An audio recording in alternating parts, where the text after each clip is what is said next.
Você sabia que é totalmente possível gerar um arquivo do SPED-SF de forma manual? Por quê?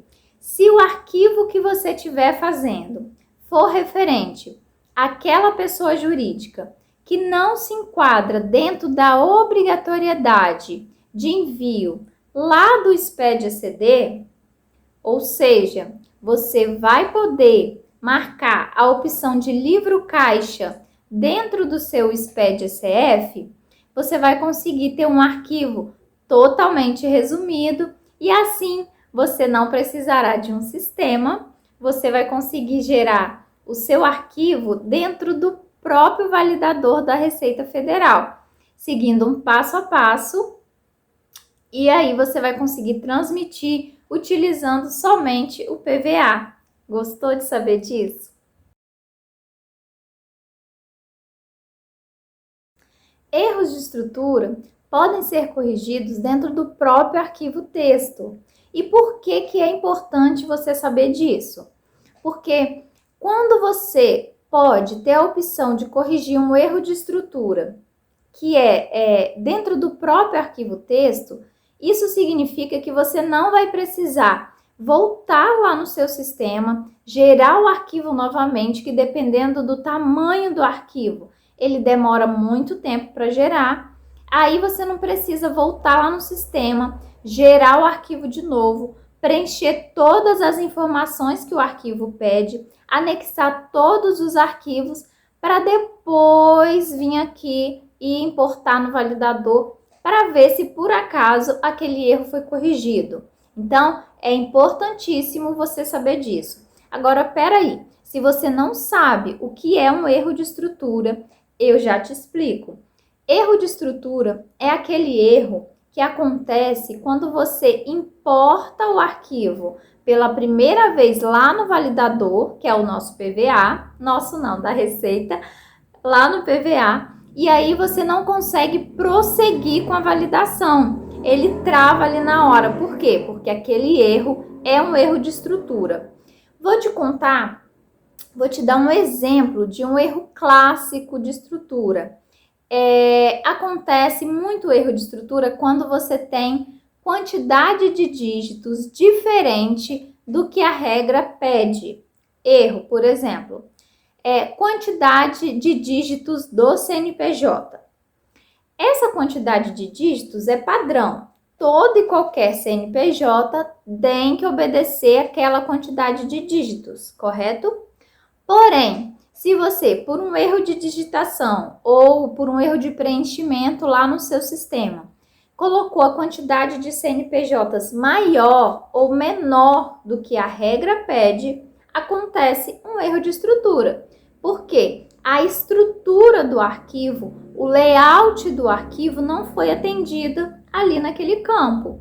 Então, quando você visualizar um erro de estrutura, é porque alguma regra não foi cumprida, né? De forma básica, né? São regras básicas. Então, quantidade de dígitos, né?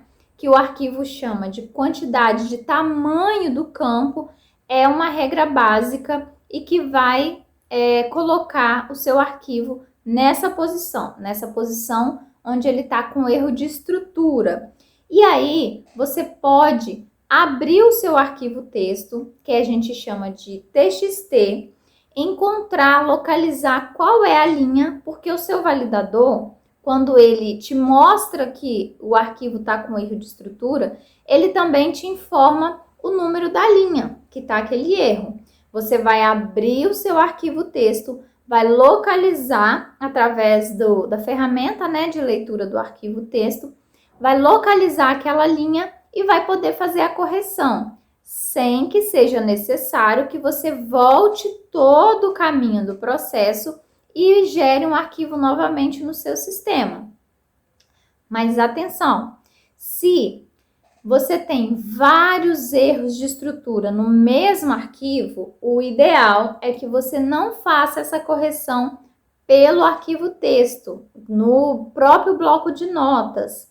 Por quê? Porque aí você corre o risco de estar fazendo alguma alteração no arquivo texto e aí quando você importar novamente, você pode ter uma crescente desses erros de estrutura, tá? Então, dá para você fazer a correção dos erros de estrutura dentro do próprio arquivo texto. Isso facilita muito o dia a dia.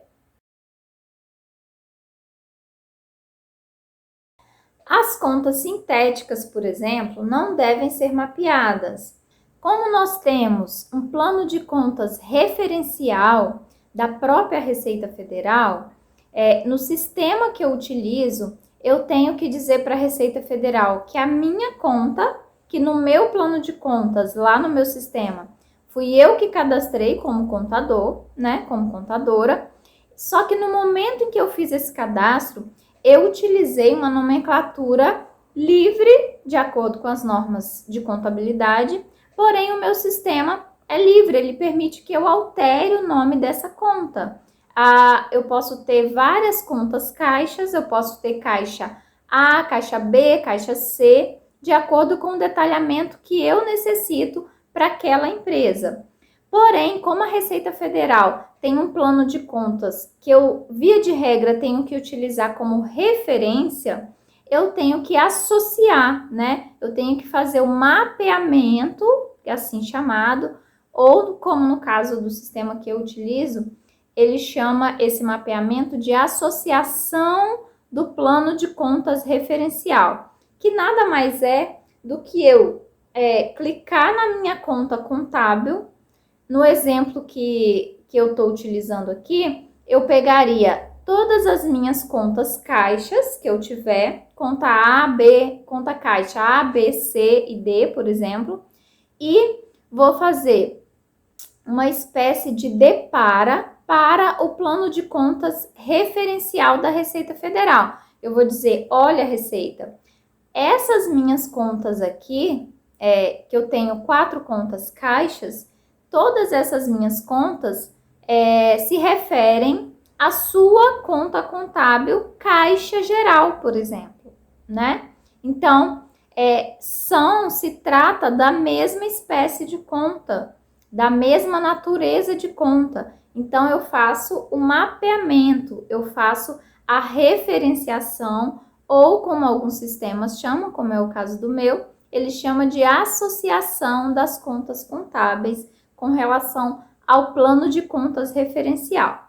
Dito isso, as contas que eu tenho, que são analíticas, elas devem ser mapeadas.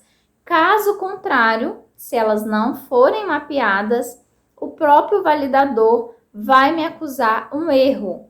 Primeiro, eu vou ter um erro da falta do mapeamento, né, no registro que corresponde a esse mapeamento, que é a referenciação da conta contábil. E segundo, eu vou ter um outro erro também. O fato de eu não ter feito o mapeamento, o fato de eu não ter associado aquela conta, vai me gerar os erros de saldos. Porque a maioria dos meus saldos, eles são compostos através do mapeamento que eu fiz.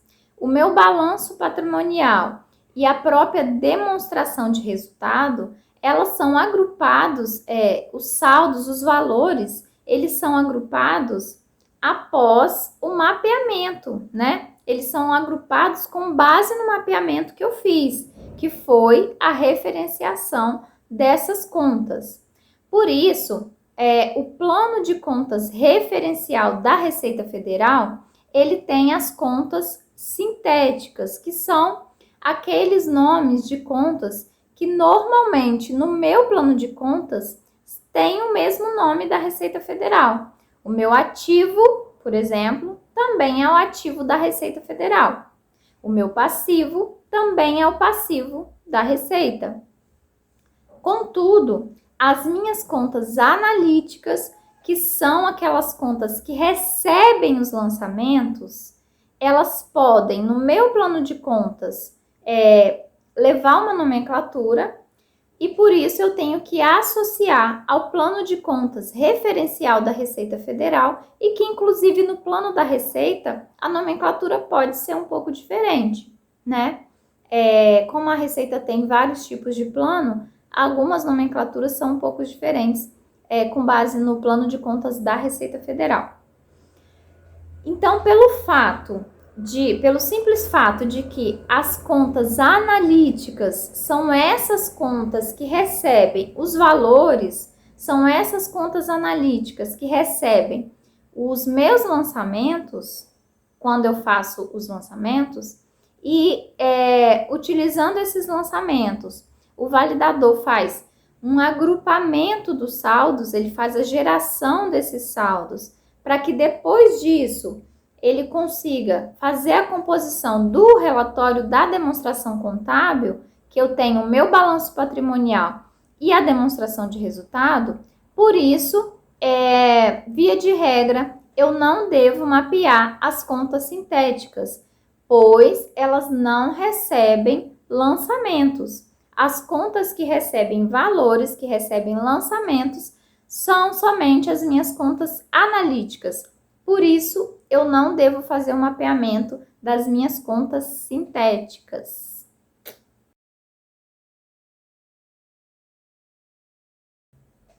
A pessoa jurídica que recuperar a ECD dentro do arquivo do SPED-ECF não deve importar os registros do balanço patrimonial e da DRE.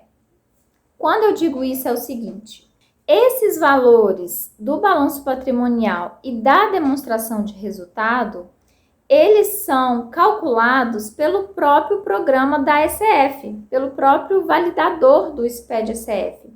Então, quando você gera o seu arquivo do SPED-ECF, esse arquivo, seguindo a regra de que essa empresa está dentro da obrigatoriedade de importar, de recuperar o arquivo do SPED-ECD, dentro do SPED-ECF, então, não deve conter os registros, né, com os saldos do balanço patrimonial e da DRE. Então, o que acontece se quando eu estou gerando o meu SPED-ECF lá no sistema, o sistema gerou esses arquivos, né? Gerou esses registros com as informações do balanço patrimonial e da DRE. Se isso acontecer, o validador, chamado PVA, ele não vai ler, não vai fazer a leitura, né? Ele não vai fazer o cálculo desses registros do balanço patrimonial e da DRE. Agora, por quê, hein? Por que será que ele não vai fazer o cálculo? Acontece o seguinte: quando a empresa utiliza a recuperação do SPED-ECD dentro do arquivo do SPED-ECF, o meu validador do ECF vai utilizar esses arquivos justamente para fazer a composição do meu balanço patrimonial e da DRE. Porque, veja bem, eu não vou ter informação duplicada, eu não vou ter duas informações iguais, eu não posso ter, correto? Então, ele vai pegar a recuperação desse SPED-ECD que eu fiz e vai gerar os meus arquivos, porque dentro do SPED-ECD eu já tenho, né, vale lembrar que eu já tenho o meu balanço patrimonial e eu já tenho também a minha DRE. Então, no meu SPED-ECF, como eu teria novamente esses valores, ele vai utilizar os saldos, ele vai utilizar as informações do próprio SPED-ECD. Por isso, ele não vai fazer a leitura, ele não vai fazer o cálculo novamente dessas duas demonstrações, balanço patrimonial e demonstração de resultado. Mais uma coisa, quais são, então, os registros que eu vou observar que o meu sistema, para que o meu sistema não gere novamente no meu SPED-ECF, sabendo que ele não vai fazer o cálculo? No caso do balanço patrimonial, os meus registros, se for lucro real, né, é o L100, se for lucro presumido, é o P100, e se for imune ou isenta, é o U100. E no caso da DRE, se for lucro real, é o L300, se for lucro presumido, é o P150, E no caso das imunes e das isentas, é o U150. Fechado?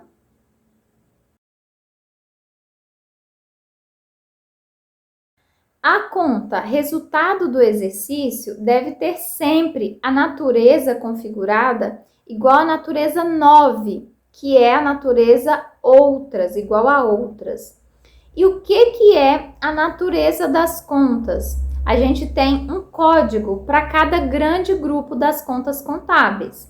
Começa pelo ativo, que é o meu primeiro grande grupo. Então, o meu ativo é igual à natureza 1. Meu passivo 2, meu patrimônio líquido, natureza 3, a natureza 4 são as contas de resultado, a natureza 5 são as contas de compensação e, por último, eu tenho a natureza 9, que é a natureza outras. Todas as contas que eu fizer a configuração com essa natureza igual a 9, que é igual a outras contas, elas não devem ser mapeadas. No plano referencial da receita, a conta resultado do exercício é sintética, ou seja, ela não vai aceitar receber lançamento, né? Por isso, eu tenho que fazer a configuração inserindo a natureza dela como sendo a natureza 9, natureza outras. E como ela é uma conta sintética, para o plano referencial da receita, ela é simplesmente o resultado da soma receitas menos despesas, que é igual ao resultado. Então, ela significa essa soma e por isso ela é uma conta sintética.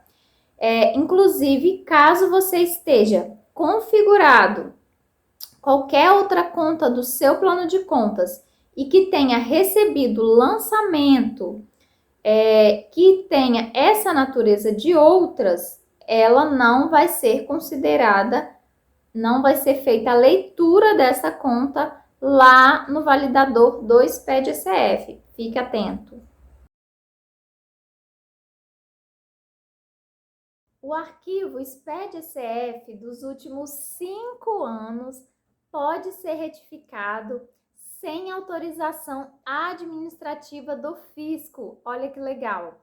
Basta que para isso você altere a opção onde fala se a demonstração é original ou retificadora. Você vai marcar a opção retificadora, marcando sim para essa opção. E depois você vai colocar o número do recibo da demonstração anterior, ou seja, colocar o número do recibo da demonstração original que você deseja retificar. Então, você pode retificar o SPED-SF dos últimos 5 anos, mas atenção, não vai ser admitida retificação do SPED-SF se tiver a finalidade de alterar o regime de tributação, exceto naqueles casos em que você estiver alterando o regime de tributação para o lucro arbitrado. Mesmo assim, somente é aceito nos casos específicos em que a própria legislação permite essa alteração. Olha que legal! Aquela mensagem que sempre aparece no nosso validador escrito dados atualizados na linha de acordo com a tabela da Receita Federal apenas significa que o PVA atualizou a descrição dos campos das tabelas dinâmicas. Como assim? O nosso PVA, da Receita, ele já tem algumas tabelas que estão dentro do validador, as chamadas tabelas dinâmicas. Essas tabelas já vêm dentro da programação do validador, do PVA. Então, quando você gera o arquivo no seu sistema, se o sistema gerar novamente a descrição de cada linha dessa tabela, ou seja, se o seu sistema gerar cada linha com a descrição de novo dessa tabela, o PVA vai retornar para você essa mensagem, te dizendo que o validador apenas atualizou a descrição dessas informações. Por quê? A nomenclatura que ele vai utilizar nessas linhas todas, que tem tabelas dinâmicas, é uma nomenclatura própria do validador, que já está embutida na programação do PVA. Interessante, né? Aquele evento transformação não é considerada uma situação especial para o nosso SPED-CF. Por que será, hein? Quando você está transformando aquela empresa, você está, por exemplo, mudando, alterando ela de limitada para SA, para sociedade anônima, o período com relação ao cálculo dos tributos vai continuar sendo o mesmo. O período não vai mudar. É por isso que ela não é considerada uma situação especial para o SPED-SF. Quais serão, então, as situações especiais que nós devemos considerar para o SPED-SF? Quais são as que ele considera como sendo especial? A gente tem o código 0, que é uma situação normal. Então, como a gente falou, quando você estiver fazendo uma transformação, você vai utilizar o código 0 para aquela empresa, que significa 0, significa normal. Agora, por exemplo, a gente tem extinção, fusão, incorporação, cisão total e parcial e o desenquadramento de imune ou isenta e ainda, por último, a inclusão no Simples Nacional. Perceba que somente quando eu estiver fazendo esses tipos de alteração é que isso será considerado um evento especial para o meu SPED-SF. A transformação não será considerado um evento especial para o SPED-SF. O recibo que comprova a transmissão da escrituração não é baixado pelo ReceitaNet BX. Veja, quando nós queremos baixar novamente um arquivo que nós perdemos de anos anteriores, que já foi transmitido, um SPED-CF, por exemplo, também tem outro SPED, né, que nós podemos baixar. Mas um SPED-SF, por exemplo, nós usamos o ReceitaNet BX para baixar o arquivo que eu quero recuperar, né? Eu não tenho mais aquele arquivo. Porém, quando eu quero recuperar o recibo dessa escrituração, qual é o procedimento? Primeiro, eu baixo o arquivo no ReceitaNet BX, depois eu faço a importação no meu PVA atualizado, e aí dentro do PVA eu vou acessar a opção no menu. A opção é escrituração, recuperar recibo de transmissão. E aí, o programa que o meu computador vai acionar para recuperar esse recibo de transmissão não é o ReceitaNet BX, é apenas o ReceitaNet. Se uma empresa que não tem sede registrada no nosso país, no Brasil, realizar a comercialização de produtos ou serviços aqui no Brasil, mesmo que somente com aquela finalidade de atuar nos Jogos Olímpicos ou em outro tipo de evento, ainda assim, se ela fizer a comercialização de produtos ou serviços aqui no Brasil, ela passa a ser obrigada a entregar a escrituração contábil fiscal, o nosso SPED-CF. Para lançamentos extemporâneos, o que são esses lançamentos extemporâneos? Quando eu quero corrigir uma demonstração através de lançamentos extemporâneos, eu quero corrigir, por exemplo, a minha demonstração de 2020 com lançamentos extemporâneos. Em qual demonstração eu vou efetuar esses lançamentos? Na demonstração do ano base 2021. Então, para esse tipo de lançamento extemporâneo, foi criado lá dentro do registro I200 do SPED-ECD o tipo de lançamento X, que é um tipo de lançamento X, sempre que você estiver fazendo referência aos lançamentos extemporâneos. Esses lançamentos são basicamente aqueles lançamentos que a gente faz e coloca o histórico, ajuste de exercícios anteriores. Esse tipo de lançamento de ajuste de exercícios anteriores são os chamados registros extemporâneos. E aí, para esses específicos, você vai utilizar o tipo de lançamento X.